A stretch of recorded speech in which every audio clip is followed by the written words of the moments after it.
You ever notice how the people who seem to have it all figured out in their 20s, the ones climbing the ladder fast, collecting wins like trophies, are often the same people who hit a wall in their 40s and wonder what the hell happened? Meanwhile, there's this other type of person, the one who seems lost for years, who questions everything, who can't seem to get their shit together according to everyone else's timeline. They're the ones people worry about, the ones who make their parents nervous, the ones who don't fit the mold. But then something strange happens. Around their late 30s, 40s, sometimes even 50s, they suddenly come alive in a way that's almost unsettling to witness. They start creating things that matter, building lives that feel real, speaking truths that cut through all the noise. And you wonder, where the hell did that come from? Why did it take so long? What if I told you that the delay wasn't a problem, it was the entire point? What if those years of confusion, of feeling behind, of not fitting in, weren't wasted time, but absolutely necessary preparation for something most people never achieve? Stay with me, because what I'm about to show, you will completely change how you see your own timeline, your own delays, your own feeling of being perpetually behind. There's something we need to talk about, something that happens beneath the surface of all these success stories we're fed constantly. We live in a world obsessed with early achievement, with prodigies, with people who made their first million by 25 or revolutionized an industry by 30. We celebrate speed, acceleration, the fast track. And when you're not on that fast track, when you're 35 and still figuring things out, or 40 and starting over, again, or 50 and finally feeling like you're beginning to understand what you actually want, it feels like failure. It feels like you missed the boat, like you're playing a game where everyone else got a head start and you're just hopelessly behind, trying to catch up, but knowing deep down you never will. You look at your peers who followed the traditional path, who checked all the boxes at the right time, degree, career, house, family, and you feel this gnawing sense that something is fundamentally wrong with you. Why couldn't you just do what everyone else did? Why did you have to question so much, feel so much, need so much time to figure out what felt true for you? Society has taught you that if you haven't achieved certain milestones by certain ages, you're a failure, a late bloomer at best, a cautionary tale at worst. And the worst part is, you've internalized this timeline, this arbitrary schedule of when your life is supposed to happen, and you judge yourself mercilessly against it every single day. You try to speed up, to force yourself into a pace that doesn't fit, to become someone you're not ready to be yet, just so you can prove to the world and to yourself that you're not a failure. But the forcing never works, does it? The mask never quite fits right, and underneath it all you feel fraudulent, exhausted, disconnected from any sense of authentic purpose. What if everything you've been taught about timing and success and the right way to build a life is actually a form of control, a disciplinary mechanism designed to produce compliant, predictable subjects who never question the systems they're embedded in? Michel Foucault spent his life studying how power operates not through obvious force, but through subtle techniques that shape how we think, how we see ourselves, how we measure our worth. And one of the most powerful techniques is the construction of normative timelines, the idea that there's a correct sequence of life events, and if you deviate from it, something is wrong with you. Think about it. From the moment you enter, the education system, you're placed on a conveyor belt with strict age-based milestones. You're supposed to graduate high school at 18, college at 22, establish your career by your mid-20s, partner up by your late 20s, have kids in your early 30s, climb the ladder, steadily retire at 65. This timeline isn't natural or inevitable, it's historically constructed, designed to produce workers and consumers who move through life in predictable, manageable ways. And the genius of this system is that it makes you police yourself. You don't need anyone to tell. You're behind. You've internalized the timeline so deeply that you tell yourself constantly, mercilessly, that you're not where you're supposed to be.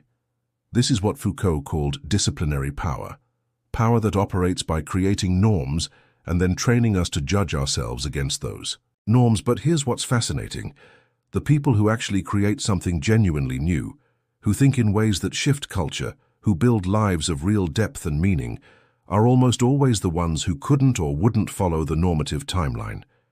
They're the ones who spent years seeming lost, confused, behind, because they were actually engaged in a completely different process, a process of desedimentation, of questioning and dismantling all the assumptions and identities that were handed to them, so they could discover what was actually true for them beneath all that. Conditioning. The reason rare minds win late isn't because they're slow or deficient, it's because they're doing fundamentally different work than everyone else.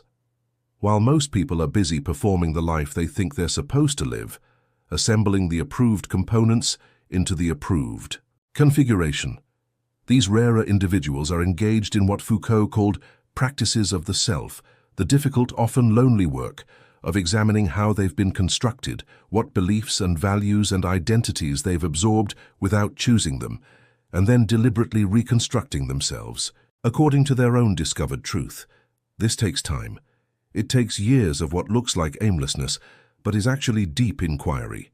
It takes periods of falling apart because you're dismantling the false self that was built to please others, to fit in, to succeed according to external metrics. It takes the courage to be nobody for a while so you can figure out who you actually want to be. Most people never do this work. They put on the identity that's expected of them like a uniform and wear it for their entire lives, maybe with a bit of discomfort, a vague sense that something's missing, but never stopping long enough to question whether the uniform actually fits who they are. They achieve the milestones on time, they get the promotions and the recognition, they look successful from the outside. But there's a hollowness there, a sense that they're playing a role rather than living a life, and often around midlife.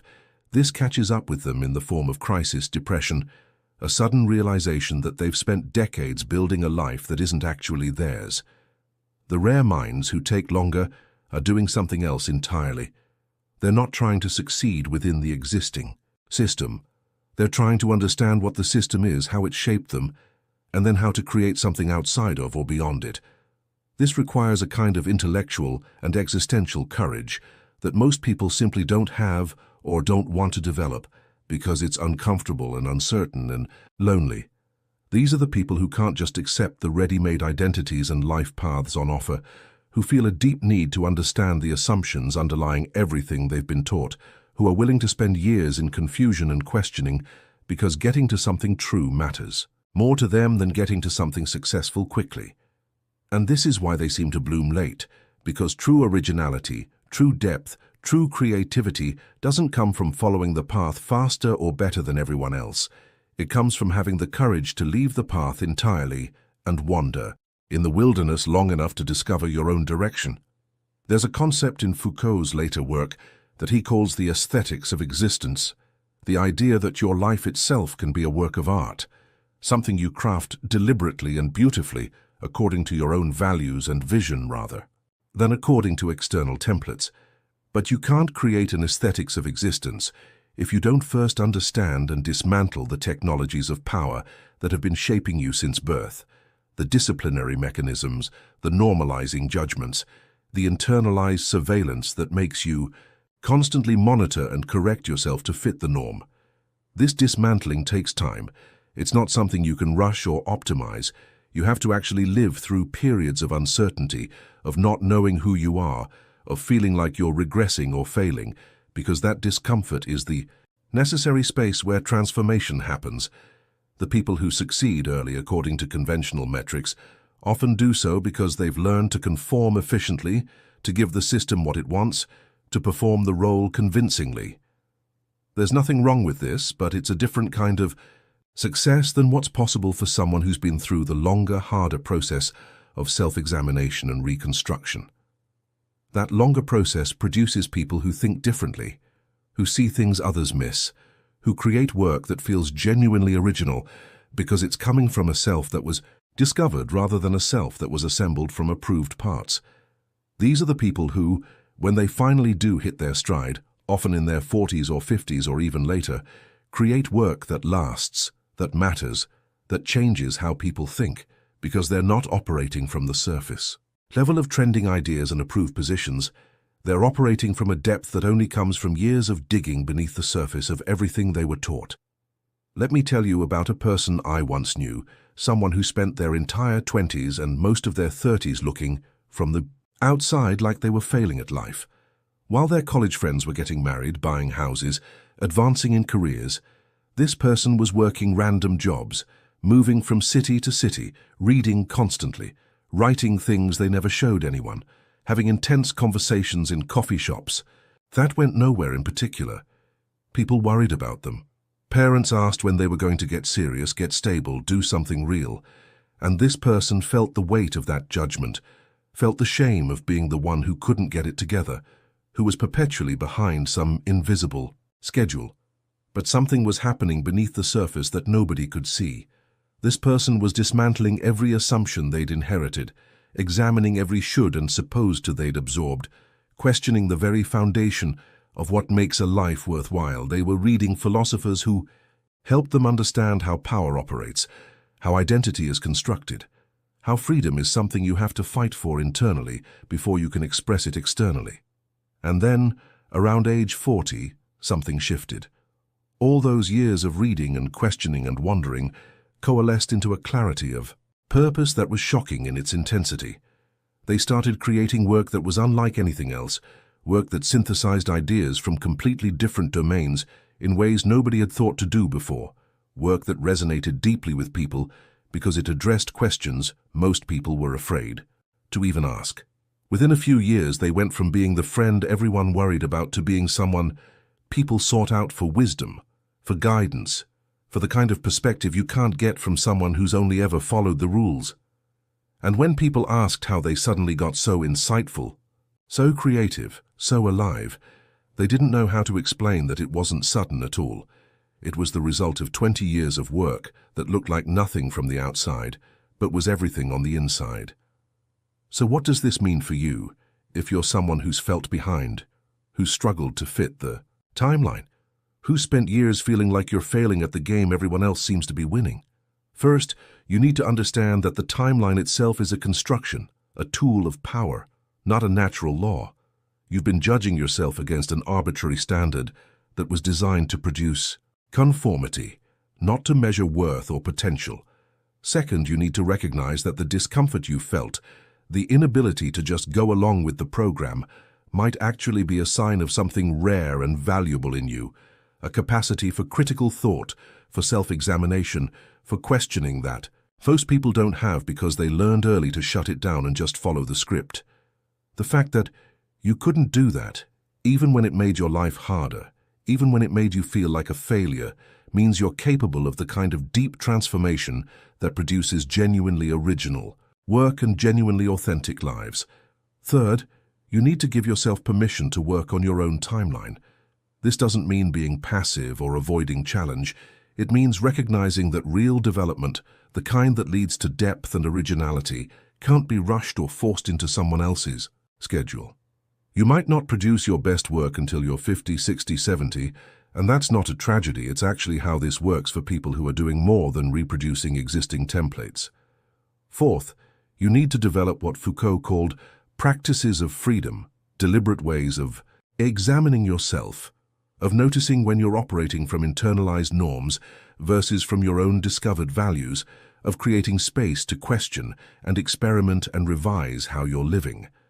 This might mean therapy, journaling, deep conversations, solitude, reading philosophy, meditation, whatever, helps you get beneath the surface of your inherited assumptions and figure out what's actually true for you. The path of the rare mind is not an easy one.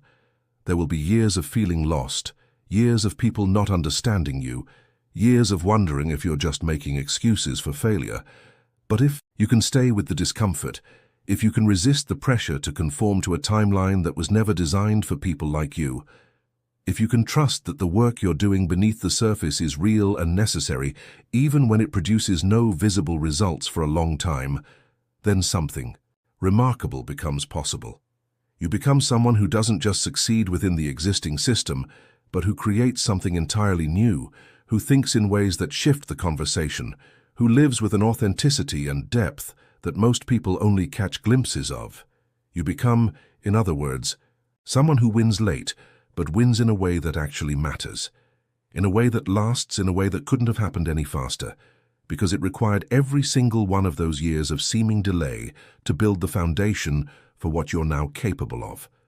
The world needs people who take the long path, who refuse to optimize themselves into generic versions of success, who are willing to be nobody for a while so they can become somebody truly original. If you're one of these people, if you felt the pull toward depth, even when it meant being slow, even when it meant being misunderstood, then know that you're not behind. You're exactly where you need to be, doing work that can't be seen yet, but that will matter more than most of what gets celebrated as success in your 20s and 30s. Your time is coming, and when it comes, it will be worth every year of waiting. Because you'll have built something real, something true, something that could only come from a person who had the courage to take the long way home to themselves. If you made it this far, I want you to know something. This channel exists for people like you. People who feel the pull toward depth, who can't accept surface answers, who are willing to do the hard work of real transformation, even when it takes years and produces no visible results that others can celebrate. Every week, I create content that explores the deepest questions of human existence through the lens of philosophy, spirituality, and the kind of thinking that actually changes how you live, not just what you know. If you want to continue this journey with me, if you want more perspectives that honor your complexity and your timeline, subscribe to this channel and turn on notifications. And if this video touched something real in you, if it helped you see your own path differently, leave a like so more people who need this perspective can find it.